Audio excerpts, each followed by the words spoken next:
ዛሬ በርከት ያሉ መረጃዎችን ይዘናል። የህዝብ ሀብት እየተቸበቸበ ነው ሲል ውድብ ዲሞክራሲያዊ ስምረት ትግራይ ፓርቲ ገልጿል። ይሄ ጉዳይ ለእናንተ እንነግራችኋለን። 104 ግራም የሚመዝን ሜርኩሪ በተሽከርካሪ ድብቅ ቦታ ላይ አድርጎ ሲያጓጉዝ የነበረ ግለሰብ መጨረሻው ምንድነው የሆነው? ሰማላችሁ። ሚድሮክ የቅዱስ ጊዮርጊስ ስፖርት ክለብን ተረክቦ የማስተዳደር ፍላጎት እንደሌለው አስታውቋል። እንነግራችኋለን። የአሽከርካሪዎች ድብድብ ማገላገልና በመኪና ጥሩምባ ወይም ክላክስ ጩኸት መረበሽ የዕለት ውሏችን ሆኗል ብለዋል ነዋሪዎች። የሐዋሳ ከተማ ነዋሪዎች በነዳጅ ወረፋ ምክንያት በየማደያው ለነዳጅ የሚሰለፉ መኪኖችን በተመለከተ መረጃ ይዘናል። ሰሞንኛውን ጥቃት ጨምሮ እስካሁን ድረስ በሸርካ ወረዳ በተፈጸሙ ተከታታይ የሆኑ ጥቃቶች ከ164 በላይ ኦርቶዶክሳውያን መገደላቸውን የምስራቅ አርሲ ሀገረ ስብከት መረጃ ያመለክታል። እንነግራችኋለን። የኩዌት መንግስት በማህቡላ የነዋሪዎች ህንጻዎች ላይ ሐሰተኛ ወሬ ሲያሰራጭ ነበር ያለውን ግለሰብ ይዞታል። ምንድነው ያደረገው? እንነግራችኋለን። ዶናልድ ትራምፕ ገና በከባድ ሁኔታ መምታት አልጀመርንም፣ ትልቁ ጥቃት በቅርቡ ይመጣል ብለዋል። እንደምንውላችኋል። አሃዱ ኒውስ ኤንድ ፖለቲክስ የእናንተ የመረጃ ቻናላችሁ ነው። ከዚህ በመቀጠል መረጃዎችን በርከት ያሉ ከሀገርም ከዓለምም የያዝናቸውን የሀገር ውስጥንም ጨምሮ ለእናንተ ለውድ ቤተሰቦቻችን እናቀርባለን። አዘጋጅቼ ደግሞ ማቀርብላችሁ ናርዶስ አለማየሁ ነኝ። አብራችሁ እንድትቆዩ ጋብዛለሁ። ሰብስክራይብ ማድረጋችሁን አትርሱ። በቀጥታ ወደ መረጃዎቹ እንለፍ። ምስራች የዲፕሎማት ሰፈር በሆነው በቡልጋሪያ ከቴምር ሪል ስቴት የተሰጠ ገጸ በረከት በአፍሪካ ህብረት አቅራቢያ እጅግ ዘመናዊ ኮምፓውንድ አፓርትመንት ቤቶችንና የንግድ ሱቆችን ከ20% ቅድመ ክፍያ ጀምሮ በማይታመን ዋጋ እንሆ ከ30% እውነተኛ ቅናሽ ጋር ስቱዲዮ 44 ካሬ 3.5 ሚሊዮን ብር፣ ባለ 1 መኝታ 67 ካሬ 5.4 ሚሊዮን ብር፣ ባለ 2 መኝታ 98 ካሬ 7.8 ሚሊዮን ብር እንዲሁም ባለ 3 መኝታ 127 ካሬ 10 ሚሊዮን 200 ሺህ ብር። የንግድ ሱቆችን ከ900 ሺህ ብር ቅድመ ክፍያ ጀምሮ ይዘንልዎት መጥተናል። ለውስን ቤቶች የ10% ቅናሽ ያዘጋጀን መሆኑን እንገልጻለን። ለበለጠ መረጃና ለሳይት ጉብኝት 0933 23 31 13 ይደውሉ።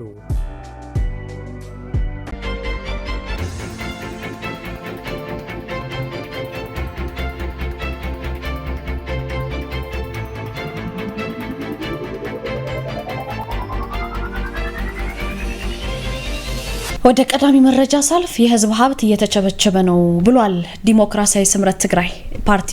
ውድብ ዲሞክራሲያዊ ስምረት ትግራይ እንግዲህ በትግራይ ክልል የሚገኘው የኋላ ቀር ቡድን ሲል የጠራው አካል የህዝብና የመንግስት ሀብት የሆኑ የንግድ ተቋማትና ታሪካዊ ቅርሶችን ያላግባብ ለግል ባለሀብቶች እየቸበቸበ ነው ሲል ከሷል።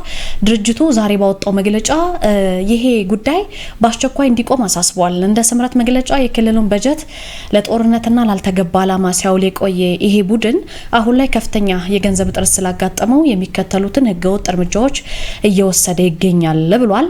የካቲት ወር ደሞዝ እንዳይከፈል ትዕዛዝ መውረዱን ገልጿል። ድርጅቱ ከዚህ ጎን ለጎንም ከመንግስት ሰራተኞች ወርሃዊ ደሞዝ ላይ ቢያንስ 20% እንዲቆረጥ መወሰኑን ገልጿል። መንግስት እንግዲህ ሊያስተዳድራቸው እንጂ ለሶስተኛ ወገን ሊያስተላልፋቸው የማይችላቸውን ተቋማት በውስጥ ታዋቂ ለባለ ሀብቶች ለመሸጥ እየተንቀሳቀሰ መሆኑን ስምረት አረጋግጫለሁ ብሏል። በመግለጫው ለሐራጅ ከቀረቡት ድርጅቶች መካከል የመጀመሪያው የመቀሌ ኤፍኤም ጽህፈት ቤት ነው። ሁለተኛው መነን ሆቴል ነው። ሜጋ ህትመትና የፖሊስ ኦርኬስትራ አለ። በኩይሃ የሚገኘው ትርንጎ ሆቴልና ሌሎች ሰፋፊ መሬቶች ይገኙበታል ብሏል። ስምረት እንግዲህ በዚህ ስርቆት ላይ የሚሳተፉ ባለሀብቶች በጨረታ አሸንፈን ነው የገዛ ነው የሚለው መከራከሪያ ተቀባይነት እንደማይኖረውና ለወደፊት በህግ ተጠያቂ እንደሚያደርጋቸው አስጠንቅቋል።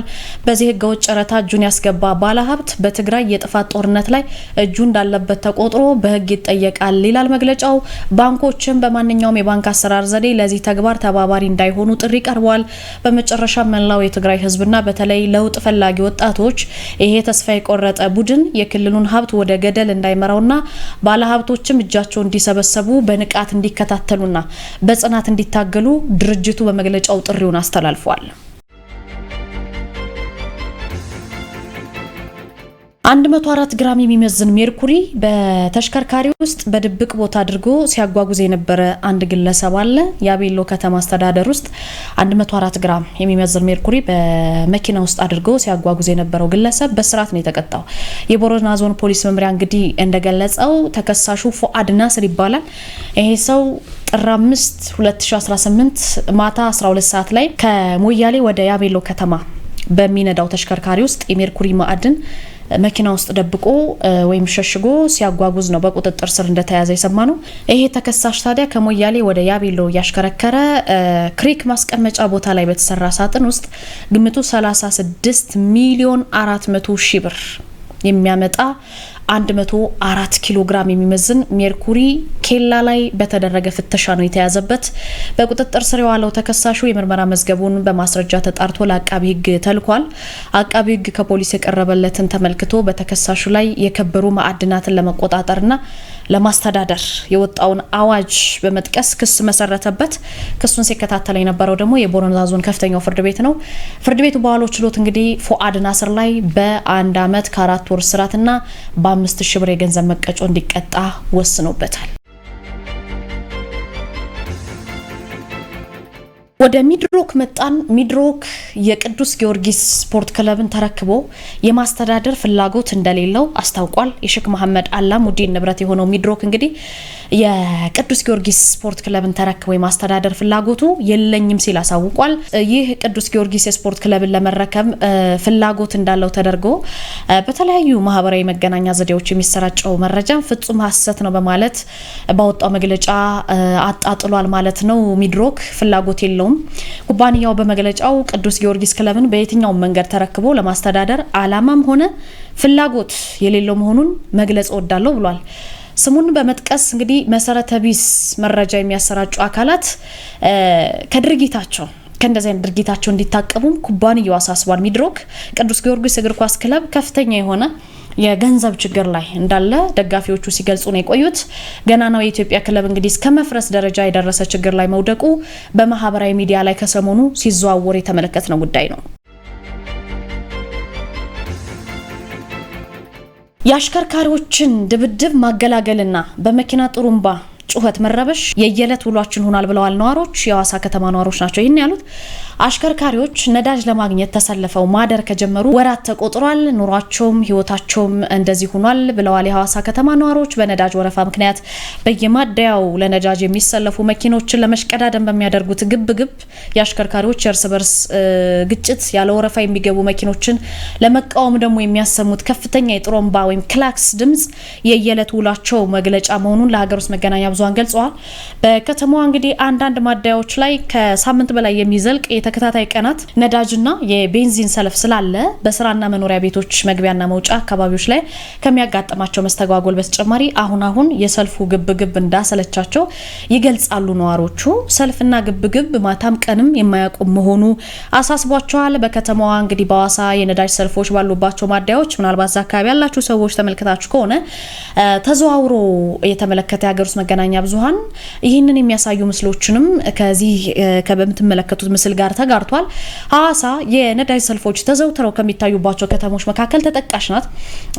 አሁንም በርካታ ተሽከርካሪዎች ነዳጅ ለማግኘት ተሰልፈው ውለው ያድራሉ። ስራቸውም ህይወታቸውም እንደዛ ሆኗል። ይሄ ሁኔታ መፍትሄ ሳያገኝ ወራት ተቆጥሯል ሲሉ ለሀገር ውስጥ መገናኛ ብዙሃን ገልጸዋል ማለት ነው። ሰሞንኛው የኦርቶዶክሳውያን ጥቃትን ጨምሮ እስካሁን ድረስ በሸርካ ወረዳ በተፈጸሙ ጥቃቶች ከ164 በላይ ኦርቶዶክሳውያን መገደላቸውን የምስራቅ አርሲ ሀገረ ስብከት መረጃ ገለጸ። ከተገደሉት በተጨማሪ የደረሱበት ያልታወቁ በርካታ የኦርቶዶክስ ምዕመናን አሉ ነው የተባለው። ከሰሞኑ እንግዲህ በየካቲት 19፣ 20 እና 22 በደረሰ ጥቃት ብቻ 31 ሰዎች ህይወት አልፏል ብሏል። በትላንት በስቲያ በሽርካ ወረዳ ጢጆ ለቡ ቀበሌም የ70 እና የ72 ዓመት ዕድሜ ያላቸው ሁለት ወንድማማቾች በታጣቂዎች ግድያ ተፈጽሞባቸዋል። የሁለቱ ወንድማማቾች ስርዓተ ቀብርም ትላንትና ሰኞ በጋለማ ገብረ ክርስቶስ ቤተክርስቲያን ተፈጽሟል ሲል ሀገረ ስብከቱ ያወጣው መረጃ ያሳያል። የኩዌት መንግስት በማህቡላ የነዋሪዎች ህንጻዎች ላይ ሐሰተኛ ወሬ ሲያሰራጭ ነበር ያለውን ግለሰብ ይዞታል። እንግዲህ በኩዌት የሀገር ውስጥ ጉዳይ ሚኒስትር ኤምኦአይ በማህቡላ አካባቢ በሚገኙ የመኖሪያ ህንጻዎች ላይ በተለይ ጥቃት እንደተሰነዘረ የሚያሳይ ሐሰተኛ ቪዲዮ በማህበራዊ ሚዲያ ላይ ሲያሰራጭ የነበረ አንድ ሰው ተይዟል። ግለሰቡ ህዝብን የሚያሸብርና የሐሰት መረጃን የያዘ ቪዲዮ ቀርጾ በማሰራጨት ነው የተጠረጠረው። በክትትል በተደረገበት ምርመራ ግለሰቡ ተለይቶ ታውቋል። ቪዲዮውን ቀርጾ ማሰራጨቱንም ራሱ አምኗል።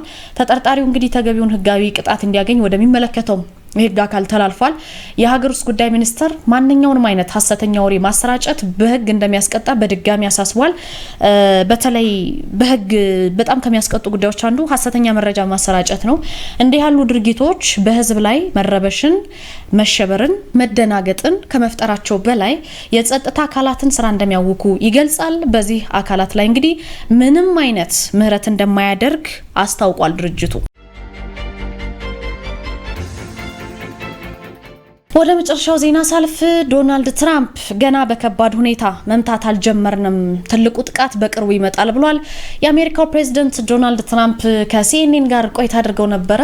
በዚህም በኢራን ላይ የሚሰነዘረው ታላቁ ማዕበል ገና መሆኑንና በቅርቡ እንደሚጀምር ገልጸዋል። ፕሬዝዳንት ትራምፕ እንግዲህ የአሜሪካ ጦር አሁን ላይ የኢራንን አቅም እያዳከመ መሆኑን ገልጸው ገና በከባድ ሁኔታ መምታት አልጀመርንም፣ ትልቁ ጥቃት በቅርቡ ይመጣል ብለዋል።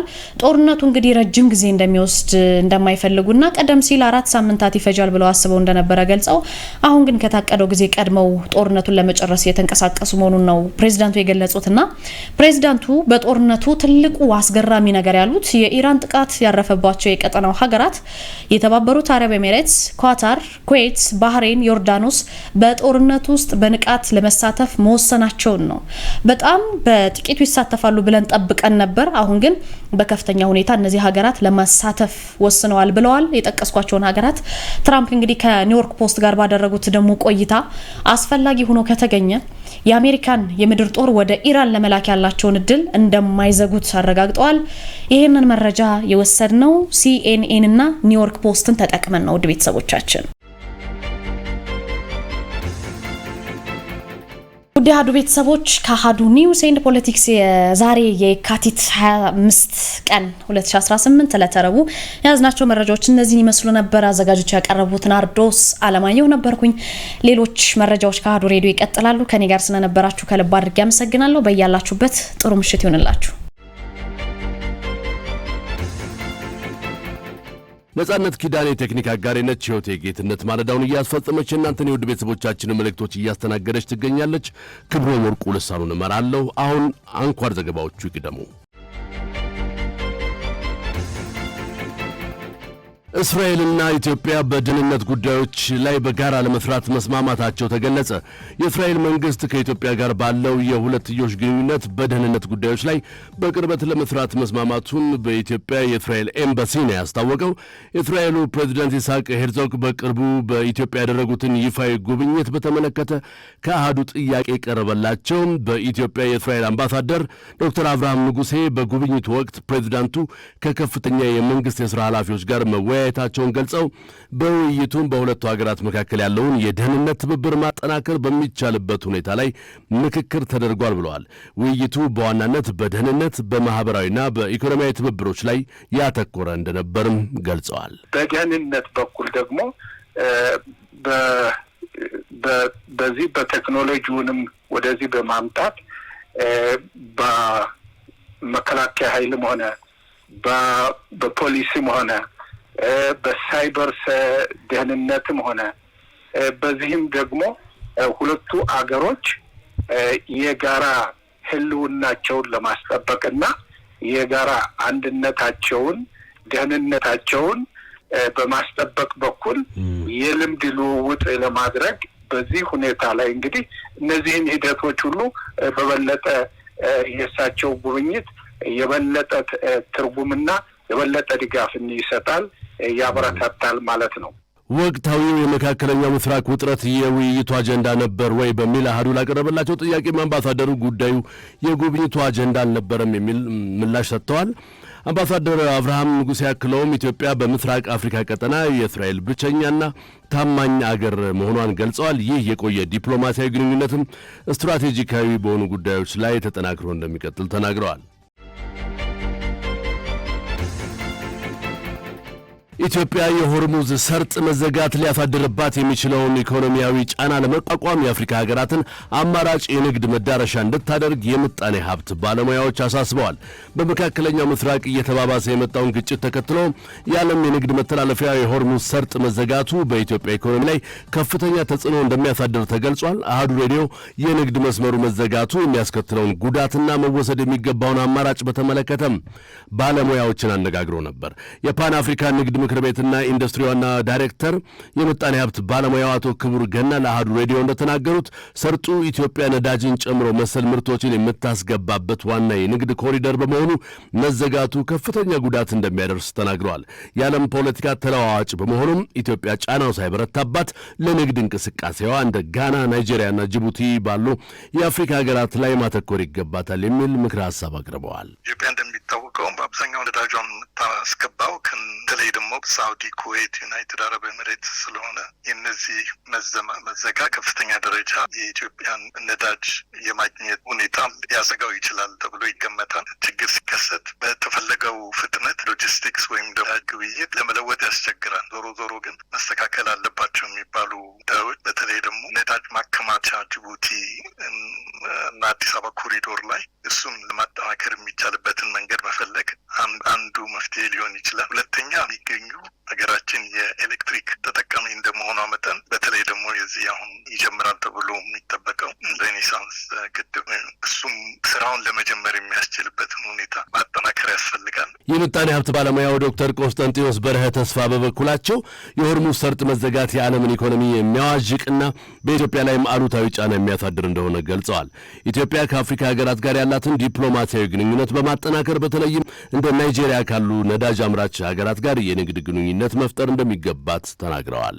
መካከለኛው ምስራቅ ሳይሆን ሌሎች ነዳጅ አምራቾች አሉ። እንደ ናይጄሪያ አይነት ለምሳሌ ከፍተኛ ነዳጅ ማጣሪያ ምታወር ከዛ ሊመጣ የሚችልበት ሁኔታ ሊፈለግ ይችላል። ከደቡብ አፍሪካ ኢትዮጵያ የነዳጅ ፍላጎት ከሌሎች ሀገሮች አንጻር ስናየው ከቻይና እና ህንድ በጣም ትንሽ ስለሆነ መንገድ ነው። ኬንያ ኢምፖርት ከምታደርግበት ቦታ ማምጣት የምንችል ይሆናል፣ ወይም ከኬንያ ማምጣት ይቻል ይሆናል። በአሳ በኩል ማለት ነው። መንገድ ነው የሚመጣው። ዋጋው ኦልሬዲ ጨምሯል። ከዛ በላይ ደግሞ የትራንስፖርት ዋጋ ደግሞ ሊጨምር ይችላል። ስለዚህ አስቸጋሪ ነገር ነው። የንግድ መዳረሻዎችን ማስፋትና የዲፕሎማሲ ጥንካሬን ማሳየት በሰርጡ መዘጋት ምክንያት ሀገሪቱ የሚደርስባትን ኢኮኖሚያዊ ተጽዕኖ እንድትቋቋም ያግዛታል ሲሉ ያቀረቡት የመፍትሄ እርምጃ ነው።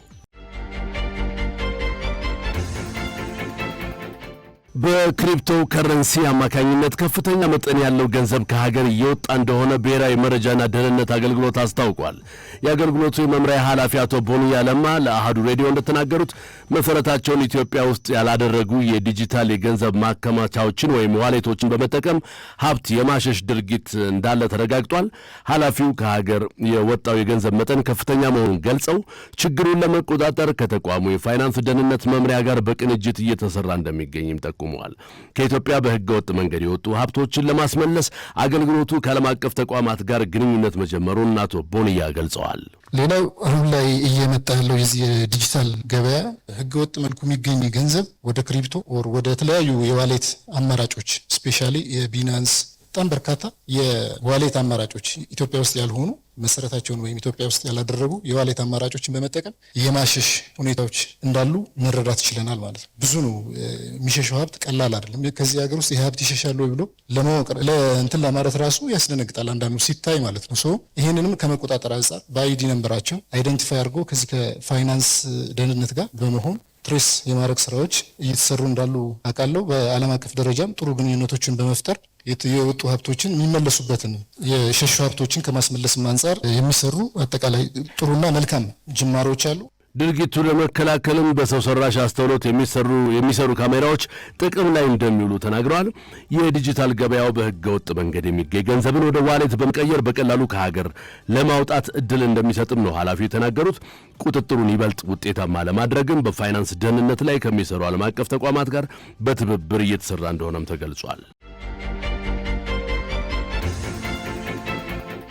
የቤኒን ፖሊስ በመንግስት ላይ የመፈንቅለ መንግስት ሙከራ አድርገው የከሸፈባቸው ተጠርጣሪዎችን ያሉበትን ለጠቆመ ወደ 30,000 ዩሮ ሽልማት እንደሚሰጥ አስታውቋል።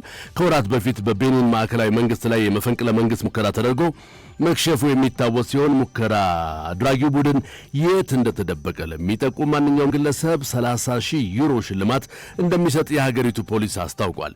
እንደ ፖሊስ ገለጻ ከሆነ የመፈንቅለ መንግስቱን ሙከራ በግንባር ቀደምነት የመሩትን ሌተናንት ኮሎኔል ፓስካል ቲግሪን ጨምሮ 9 ተጠርጣሪዎች በጥብቅ እየተፈለጉ ነው ተብሏል። አንዳንድ የቤኒን ባለስልጣናት የዚህ መፈንቅለ መንግስት ሙከራ መሪ አሁን ቶጎ ውስጥ ተደብቋል ሲሉ ጠቁመዋል። ነገር ግን ክስ የቀረበበት የቶጎ መንግስት የሰጠው ዝርዝር መረጃ የለም። ዘገባው የአፍሪካ ኒውስ ነው። የአሜሪካና እስራኤል በኢራን ላይ የከፈቱት ጥቃት የሌሎች ሀገራትን የኒውክሌር የጦር መሳሪያ መታጠቅ ፍላጎት ሊያስፋፋ ይችላል ስትል ሩሲያ አስጠነቀቀች። የሩሲያ የውጭ ጉዳይ ሚኒስትር ሰርጌይ ላቭሮቭ አሜሪካና እስራኤል በኢራን ላይ የሚሰነዘሩት ጥቃቶች ቴህራንን ጨምሮ መላው የአረብ ሀገራት የኒውክሌር ጦር መሳሪያን እንዲታጠቁ የሚገፋፋ ነው ሲሉ አስጠንቅቀዋል። ሰርጌይ ላቭሮቭ በሞስኮ በሰጡት ጋዜጣዊ መግለጫ ላይ እንደተናገሩት ሀገራት የኒውክሌር የጦር መሳሪያ መታጠቅን ምርጫቸው ሊያደርጉ እንደሚችሉ ስጋታቸውን ገልጸዋል። አሜሪካ ቴህራን የኒውክሌር ጦር መሳሪያ ለመታጠቅ ጥረት እያደረገች ነው በሚል ጥቃት ከፍታለች ሲሉ የከሰሱት ላቭሮቭ ይህ ከእውነት የራቀ ነው ሲሉም አጣጥለዋል። ፕሬዚዳንት ፑቲን የአያቶላ አሊ ካሜኔን እንግዲህ ያውግዘው ጥቃቱ በአስቸኳይ እንዲቆም ጥሪ ማቅረባቸው ይታወሳል። ዘገባው የአርቲ ኒውስ ነው።